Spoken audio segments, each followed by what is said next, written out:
Today we're looking at Leetcode problem 1536 called minimum swaps to arrange a binary grid. The idea is simple once you hear it slowly. We're given a square grid made of zeros and ones, and our only goal is to rearrange the rows so that the pattern above the main diagonal becomes all zeros. The catch is that we can only swap rows that are next to each other. Now, instead of thinking about every bit inside the row, we focus on one thing. How many zeros does this row have at the very end? These are what we call trailing zeros. And, the rule for the final arrangement is very clean. For row 0, we need n-1 trailing zeros. For row 1, we need n-2. For row 2, we need n-3. And it keeps going like that. Let's take a small example and just walk through it. Suppose the first row ends in a 1, so trailing zeros is 0. The second row ends in 0, so trailing zeros is 1. And the third row ends in double 0, so trailing zeros is 2. If the grid size is 3, then the top row needs 2 trailing zeros. The second row needs 1, and the last row needs 0.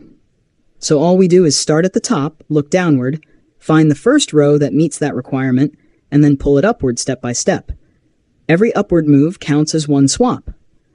Then we repeat the same process for the next position. If at any point we don't find a row with enough trailing zeros, that means the arrangement cannot happen.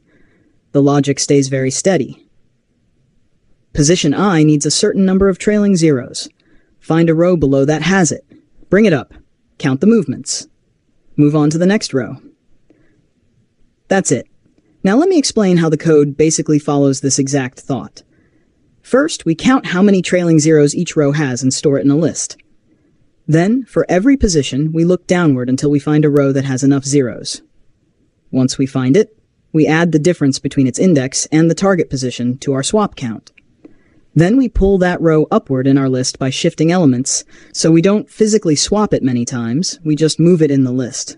And if we never find a suitable row, we just return -1.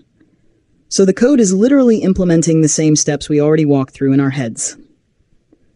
In terms of complexity, the time is order of n squared, because for each target row, we may scan several rows below it, and the extra space we use is order of n for storing the trailing zero counts. And that's the whole solution. Very direct, very step by step.